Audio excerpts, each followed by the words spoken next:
Welcome to Eastlake.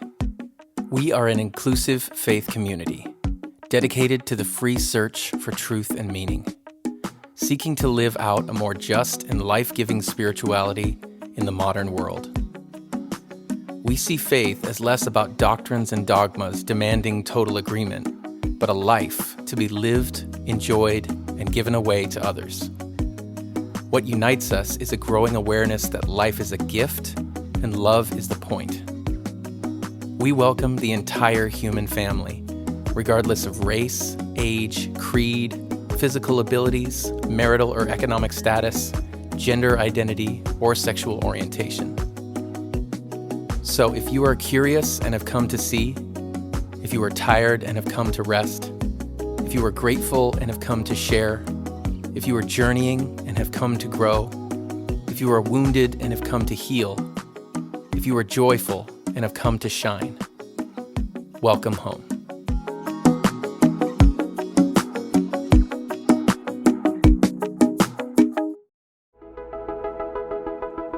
Today, we hear from Benjie Danquah as he continues our series, Getting Closer. Please check the description for links to our quarterly Spotify playlist and guided meditation.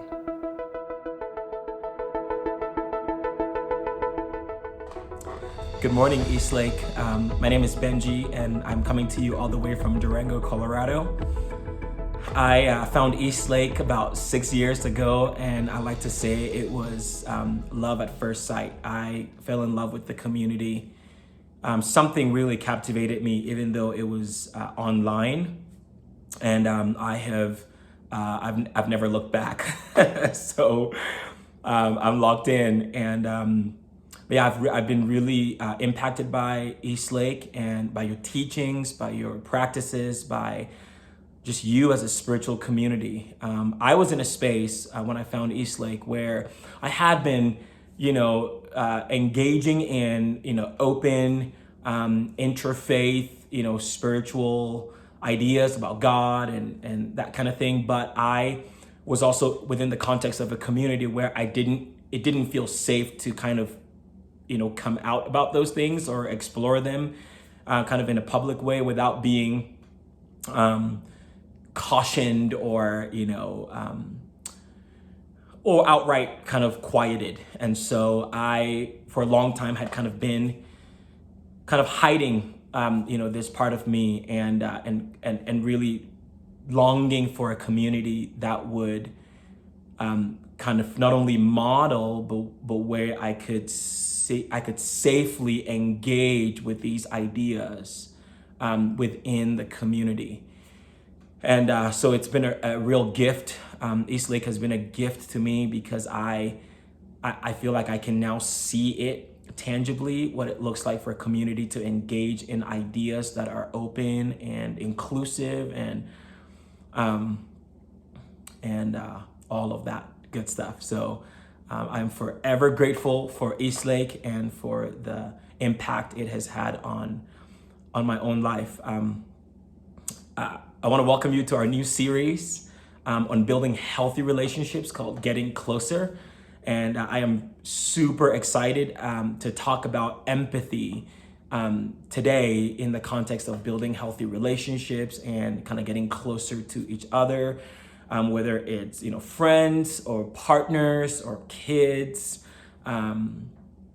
just to be able to take a look at empathy and see how the effect, the impact, how we can grow it, and what is it that blocks it. And so anyway, before we jump in, a few confessions to make. So I don't know about you, but when I was much younger and kind of deeply entrenched within the Christian community, there was a point where I felt like I had finally transcended and finally become the most humble and the most unoffendable Christian person alive. I hope you're laughing with me on this, okay? I felt like I had reached enlightenment and, nothing could affect me. You're familiar with the saying, because I heard about it here in America, and it's this whole thing about like water falling off of a duck's back, kind of this idea like it just rolls off, Yeah, I felt like I had gotten to the point where stuff was just kind of rolling off my back, you know what I'm saying? And and then I got married. And then I realized very quickly that I was more bothered than I thought. I was more affected than I thought, and I took things more personally than I thought, and that I was a little bit more. I don't think I had this clarity to the depth yet, but there was this sense of like, ooh, I have more internal turbulence than I thought. So that was shattered, and then I had another one kind of surface, obviously, after this illusion was shattered. Another one kind of surfaced along the way, and it was this idea that I was the most empathic person that had ever graced God's green earth. Top 5, at least top 5, and then I had kids. I don't know what it is about having a partner, and then for those of you that have like kids, I don't know what it is about having these like really close relationships that tends to bring up more things, right? It tends to bring up all the areas that like the opportunity for growth. Like it just tends to bring it up to the surface in a way that maybe people on the outside, relationships kind of more on the outside, don't tend to bring up as sharply or as acutely, So that happened to me. I'm thinking of the passage in the scriptures. There's a passage in James, and it's one of those really popular ones about like, I think it goes something like, my brothers, when you go through various tests and trials, count it all, blessed, or something like that, And I remember reading that passage in the Message translation, and it shifted something for me that the other translations didn't do, because those other ones felt like, that's crazy. But something in the Message translation shifted something for me, and basically kind of brought up more of a like, hey, when you're going through difficult situations, it reveals your true colors.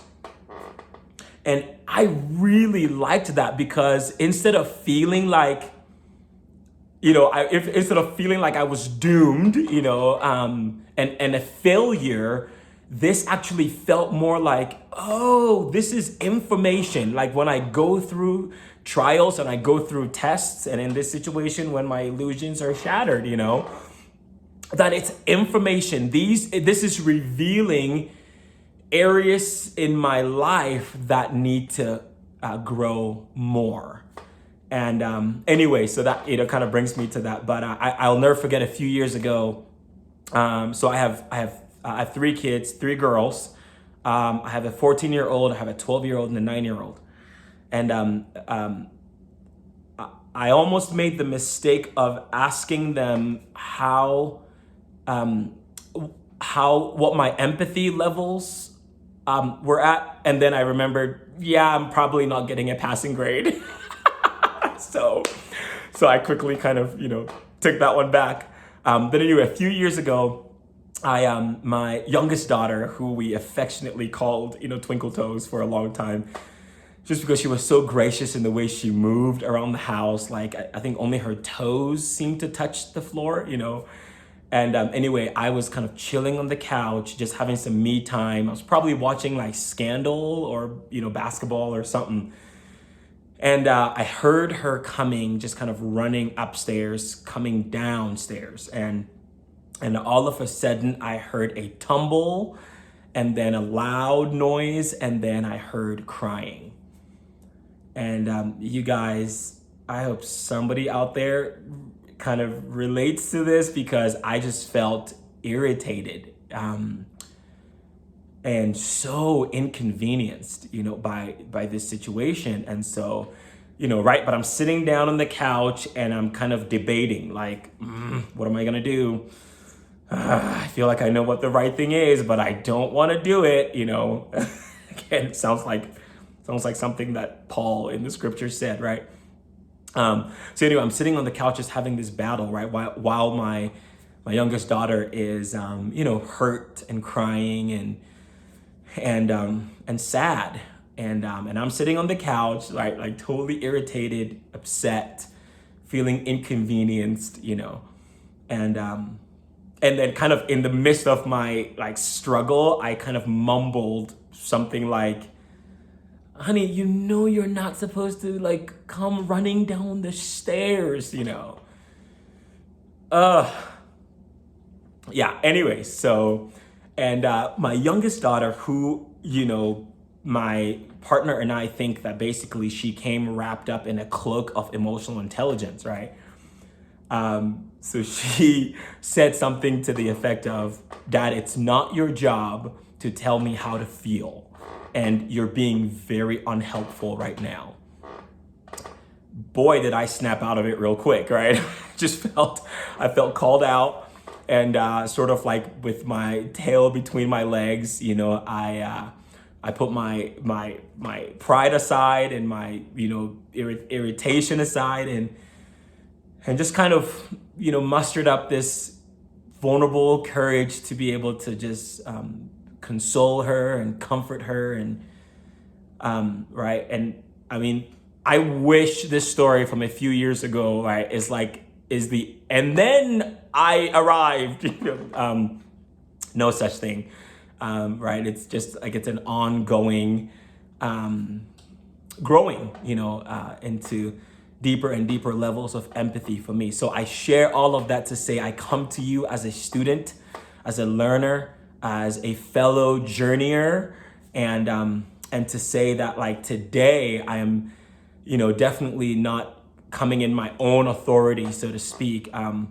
Although I have, it's the irony is actually interesting, because just a few days ago I was telling one of my friends this story. I was sharing this with them, and he looked at me and he said, well, that's interesting, because not too long ago I was talking to a friend who might be interested in maybe kind of talking to you about some things that they're going through. And the thing I told them was that Benjie's greatest strength is his empathy. So go figure, right? We are totally a collection, right? We are a mixture, and we are growing, and we are ever expanding. Hallelujah, so be it. Anyways, but today I'm leaning on some experts, I might say, at least in the field of empathy. Anyway, I will kind of weave in a few stories, but I'm also going to share from some people who've done their research and who know this a lot more than I do. So thank you for being here. Thank you for tuning in. I hope that this series, as you hear from other teachers and other speakers about getting closer, building healthier relationships, that we can all just keep growing and expanding, and becoming, this benevolent force in our close relationships, and hopefully in our communities and in the world. So let's jump in. So what is empathy? I don't know if you ever had a chance to watch Brene Brown's animated video on YouTube. It will be the best 4 minutes of your life, and it's on empathy versus sympathy. And in this video, Brene Brown defines empathy as being able to feel with another, or I like to say the ability to feel with another. That's profound. That is profound. The ability to feel with instead of feeling for. The ability to feel with. There's just something about that is so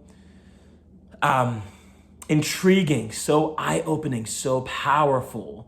Brene Brown goes on to say and describe kind of in the video, she says like for her, empathy is this kind of sacred space where, you're in a hole, and I hope I get this right, but you're in a hole and you shout out from the bottom, I'm afraid, I'm stuck, I'm overwhelmed.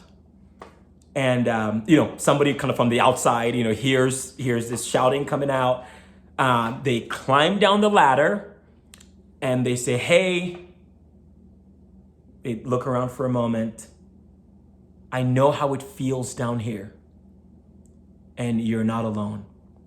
Man, that line every time just brings up just the impact and the effect of being able to climb down the ladder into the hole, look around, and go, wow, I can understand why you feel the way you feel.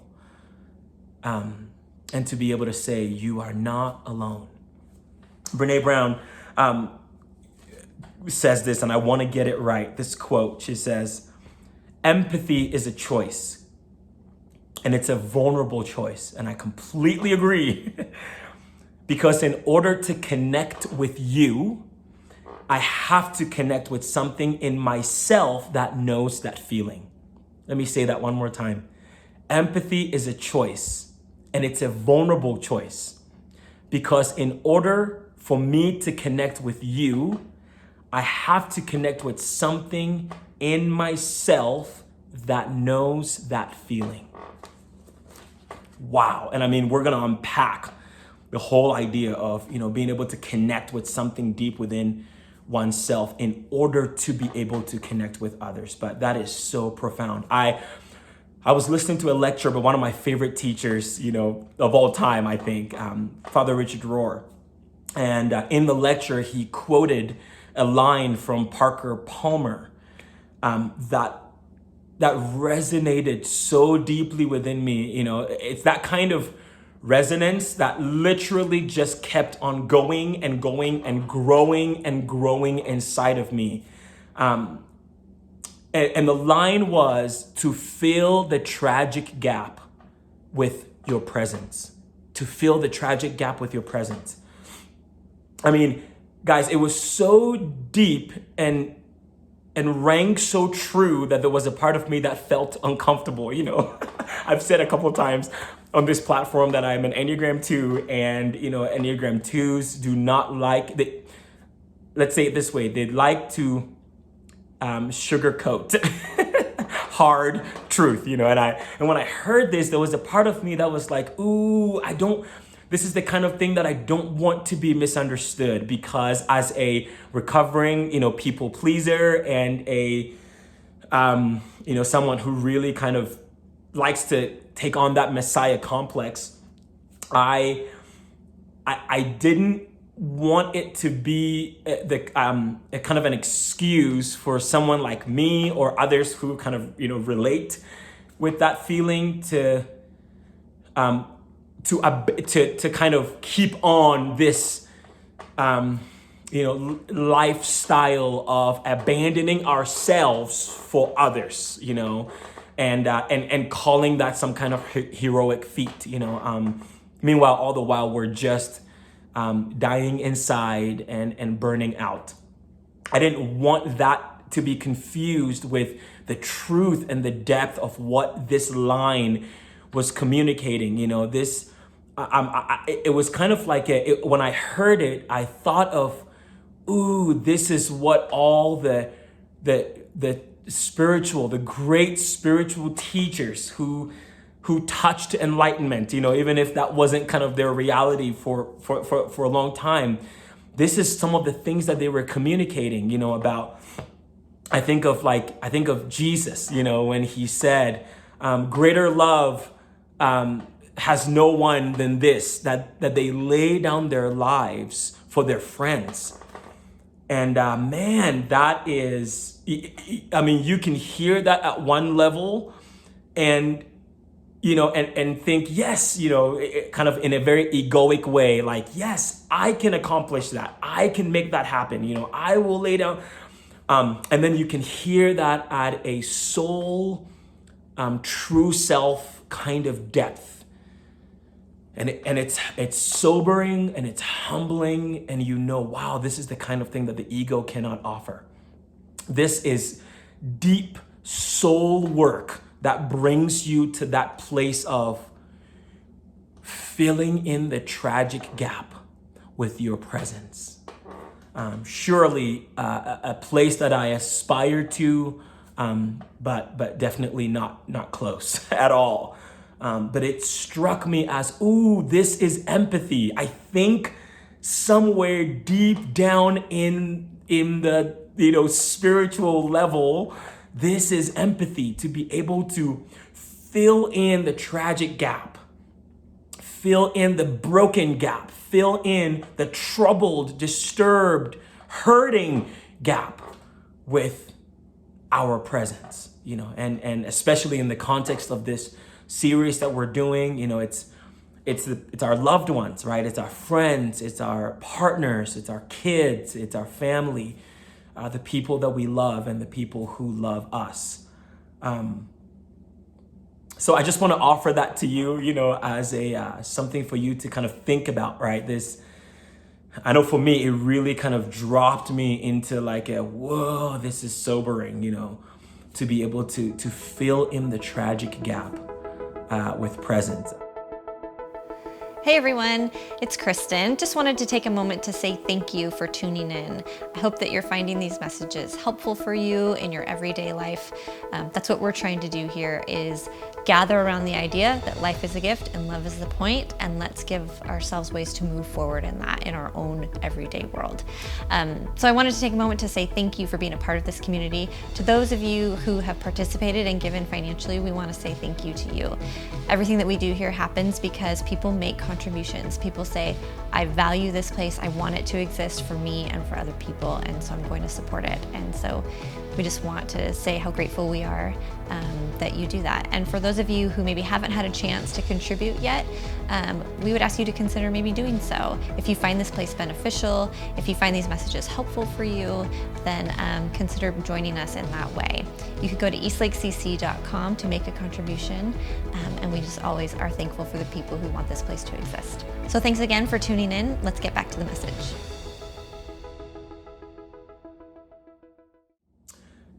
One of the people that I'm going to be, leaning on is a doctor, and his name is Dr. Dan Siegel, and I'm sure many of you are familiar with his work. And if you're not, I highly encourage you to check his work out. Dr. Siegel is I just want to make sure that I get this right. Dr. Siegel is a clinical professor of psychiatry, and he helped develop the field of interpersonal neurobiology. And I'm going to leave it there. There's so much more to his resume than that. But Dr. Siegel defined empathy in one of the lectures I listened to. He defined empathy as the ability to see another's mind. The ability to see another's mind. And if you're familiar with his work at all, Dr. Siegel kind of explores this idea that the mind is not just brain activity. The mind is not just chemicals and neurons and, that it's not just brain activity, but that it's the inclusion and this relationship between feelings and thoughts and subjective experiences, kind of, right? This integration between the two. And this is what he calls mind. And he has a brilliant kind of, explanation, exposition on that idea. And I love it. So, so to say it a different way, empathy, according to Dr. Siegel, is the ability to see, or as my friends and I like to say, witness. We love the word witness, to witness or to see another's feelings, thoughts, and subjective experiences.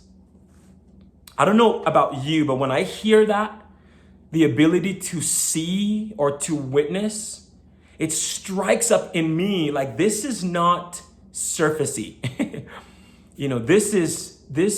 This goes to presence. This goes to, right, being able to fill the tragic gap with presence. You can see if you're not there, you know.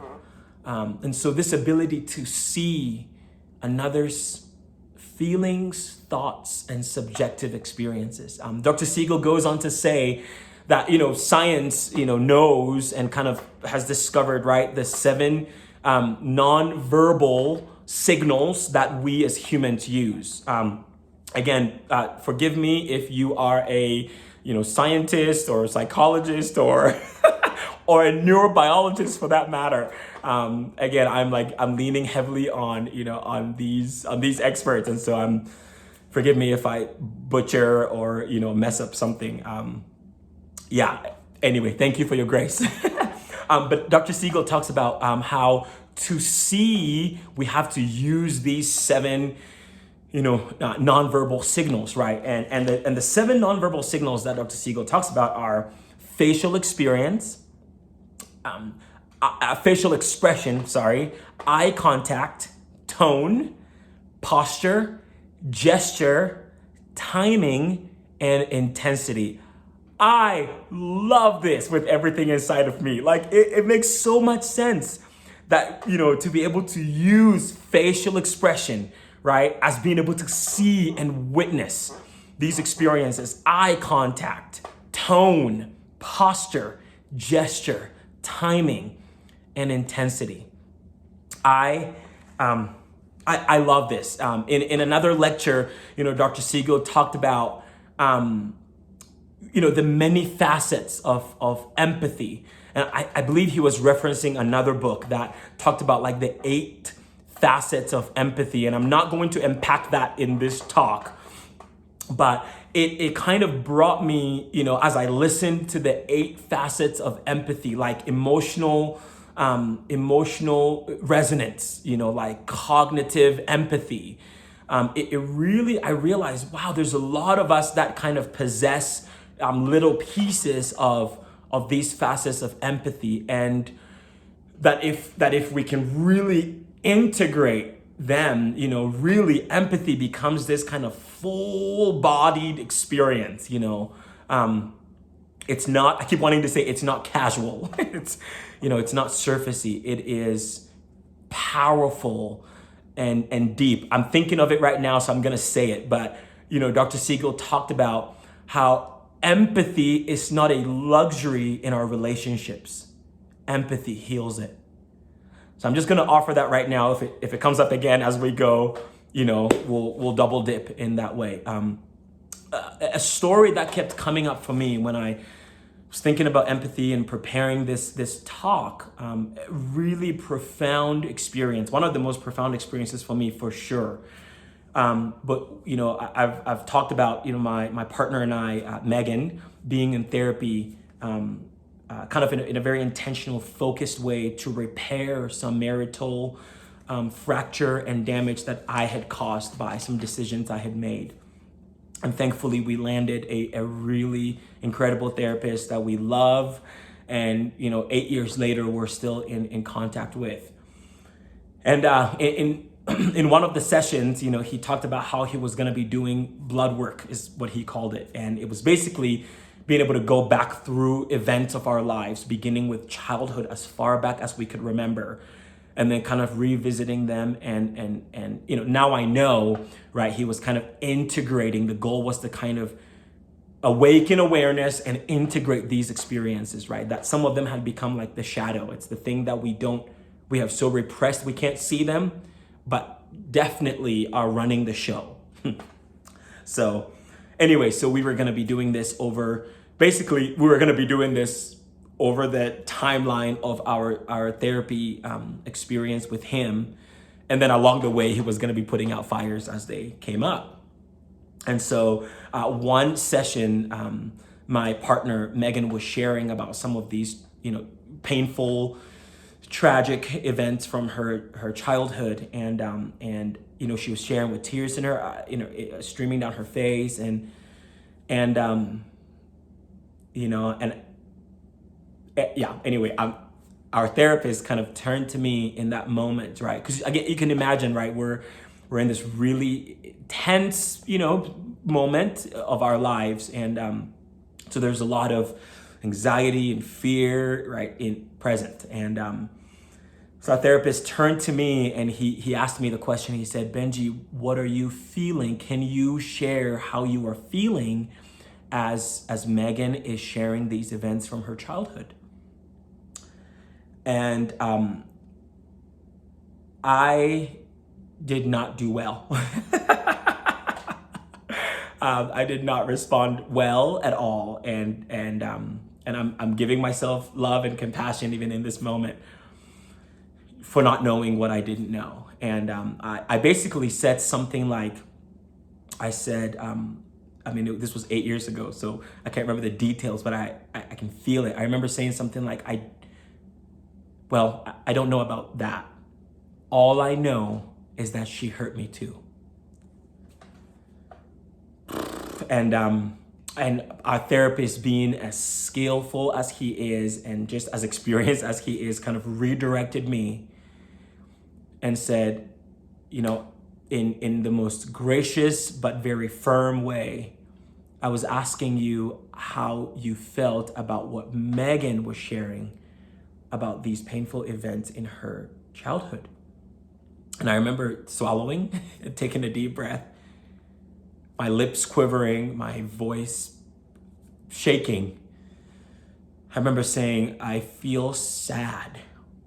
And I'm feeling this full body, right?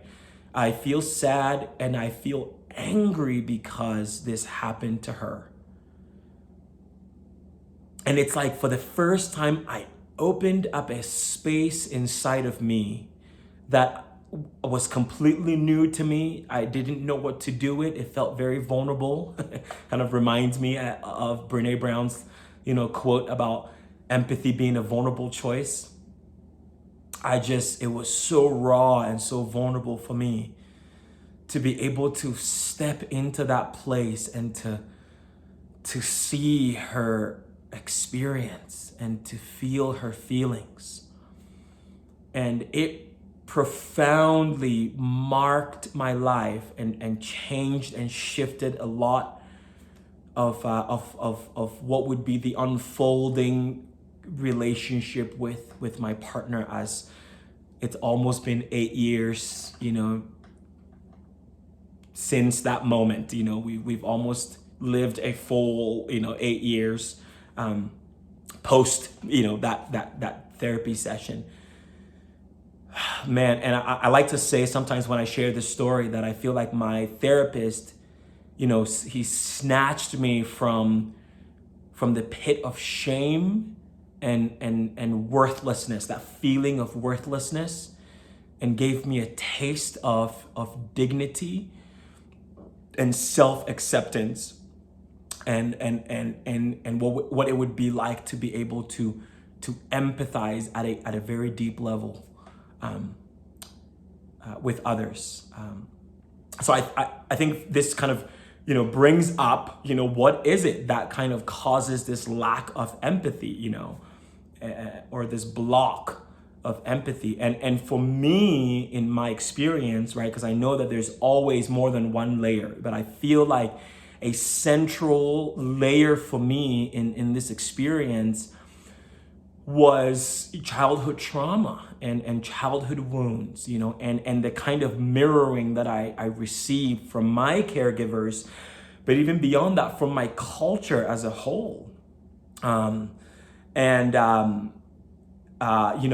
for me, being able to heal, right, being able to touch that, I'm so thankful that our therapist, gave us this experience of being able to know, hey, this goes further back than moments you're experiencing now. There are things in childhood, right? Today it feels like human consciousness is, cultural consciousness is awakening to the fact that, wow, what goes on in childhood really, really plays a huge role in impacting who we become as people and as adults in society. In fact, Dr. Siegel kind of backs up and validates this experience for me about childhood wounds and trauma being kind of a baseline for a lack of empathy, definitely for others, but surely for ourselves. He says that the disinterest of our caregivers in our inner states causes a lack of self-awareness, and then subsequently a lack of other awareness. And that is so definitely true in my experience and in the experience of others I know personally. The disinterest in our inner state by our caregivers causes this sort of a lack of self-awareness.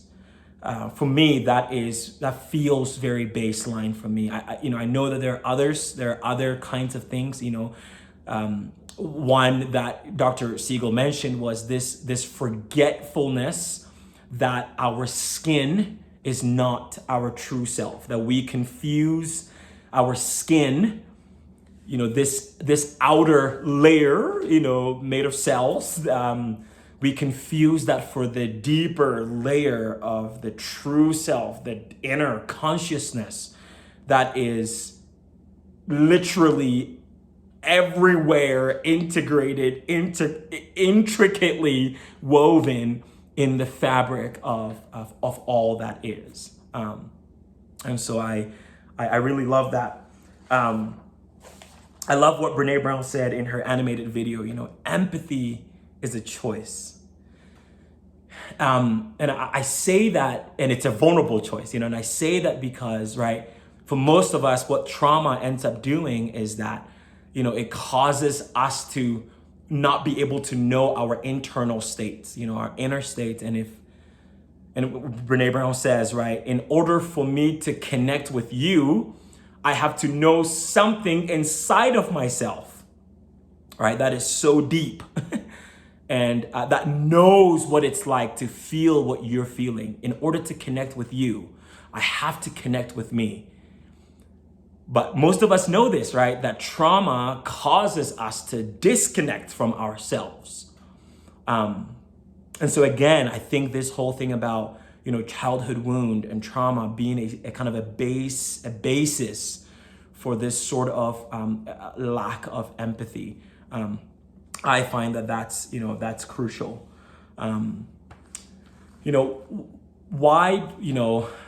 Why is empathy important in our relationships? Why is empathy important? Like, what are some of the effects of empathy, right, when it's present in our relationships? And it brings to mind, a story kind of recently for me. So again, I shared a kind of a painful story from about 8 years ago, in therapy, and kind of awakening to this deeper level of empathy. And, not too long ago, my partner and I were having coffee, and it's kind of a ritual that we have built where we have coffee every Sunday morning, and just kind of created this sacred space as a check-in place for us. And, as it has become so cherished and so sacred and so protected and dynamic, and we both love it to be able to have that space. And my partner Megan was sharing about some things that she was working through and some things that was weighing on her heart.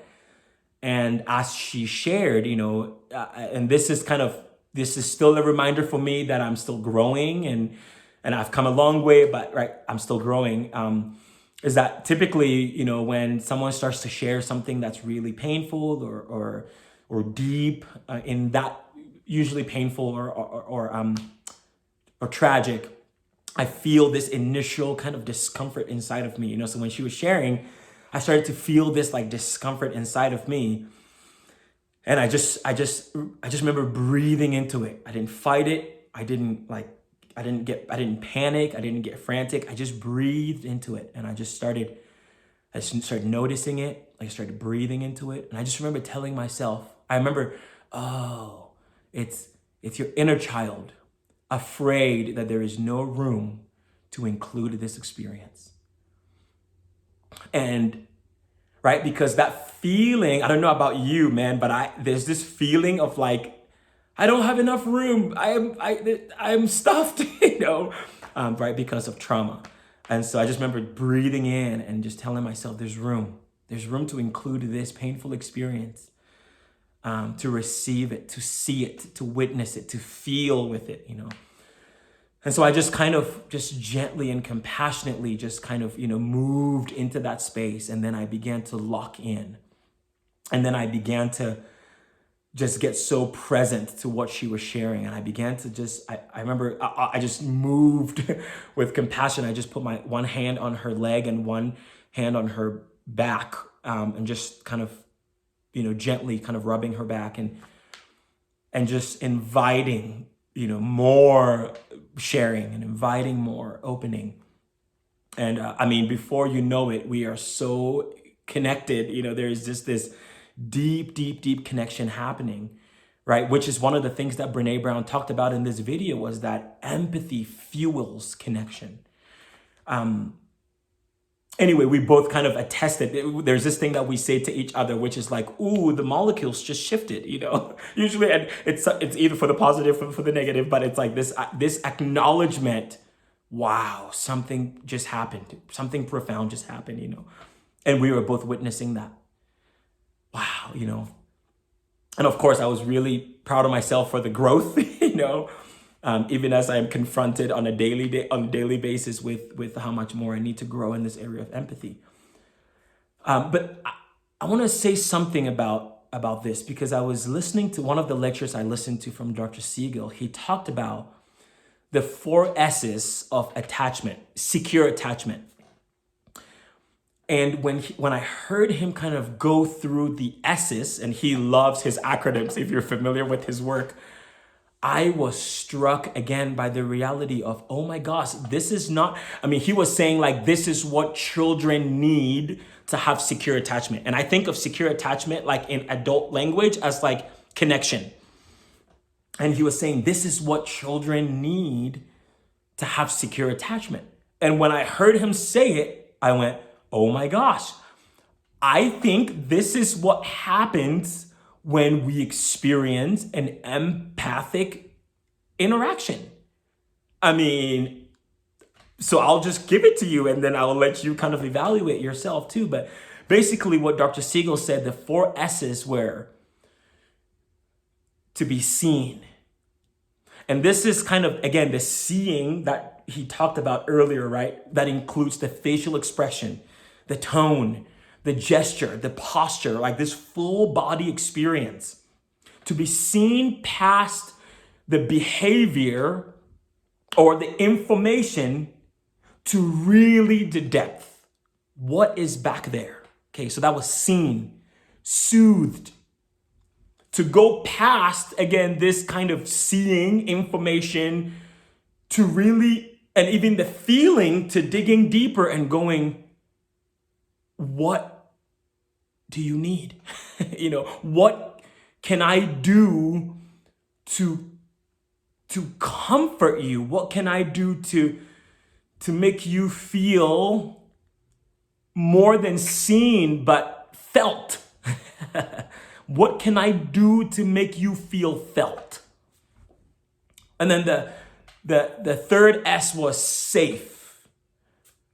My goodness. I know what I've experienced in the context of being, having an empathy, having someone empathize with me, and how safe this was my therapy experience. I had never been in a place where I felt so safe.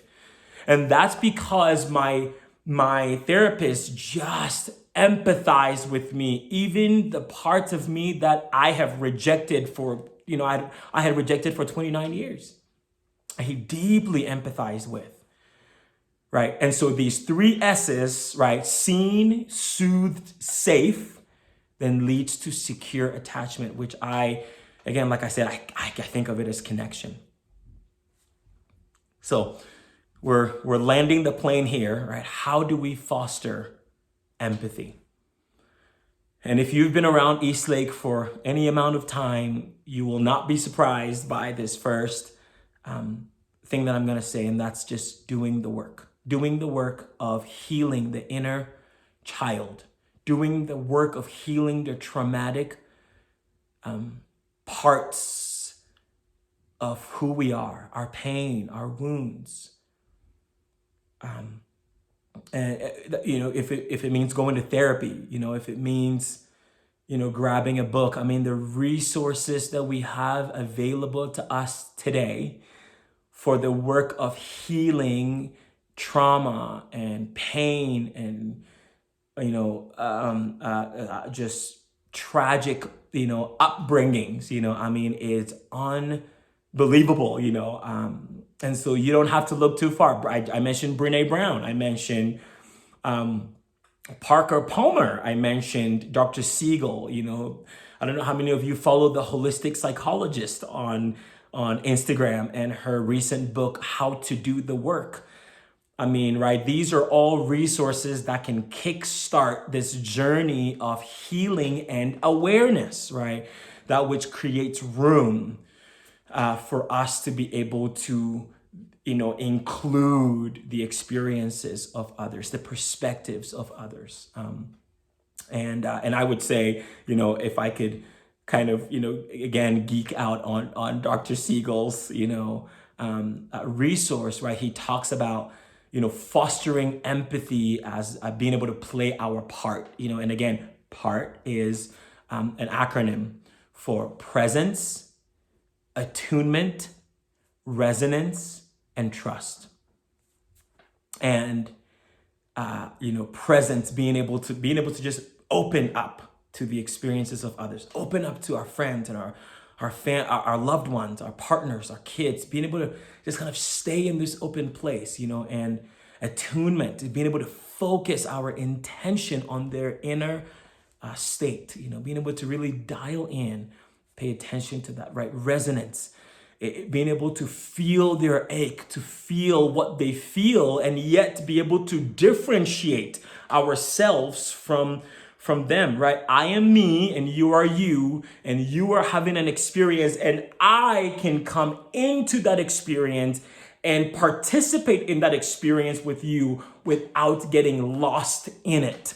And then trust, right?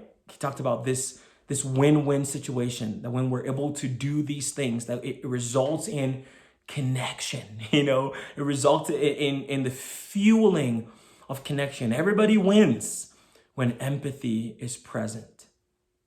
And in closing, and thank you for hanging in there with me, but in closing, there's this line that I want to leave you with, and I love that it's from a science and it's from a neuroscience field, and it's this whole idea of, and again, I want to get it right. So, and it's this: where attention goes, neuro firing flows, and neuro connection grows.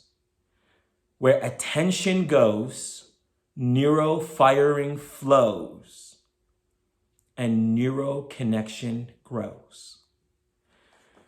I just feel like that is the most brilliant way of saying practice. Practice growing in empathy. But before you practice, you have to set an intention. I want to become more empathic. So we need to set that intention, right? We need to set that intention and set our attention on the people that we love to become more present to their experiences and empathize with them. Wow, I have had a really good time sharing this with you.